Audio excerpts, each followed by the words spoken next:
города. Ток по рукам, телефон на все голоса, говорит пока. Пора. И пальто на гвозде, шарф в рукаве и перчатки в карманах шепчут: подожди до утра. До утра. Но странный стук зовет дорогу.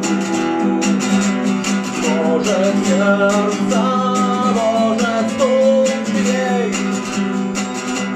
И когда я вернусь на пороге, я скажу одно лишь слово: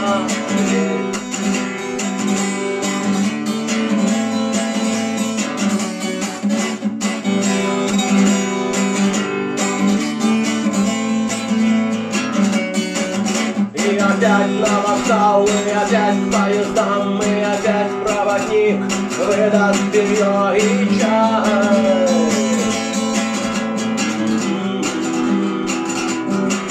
И опять не усну, и опять сквозь грохот колес мне послышится снова: прощай.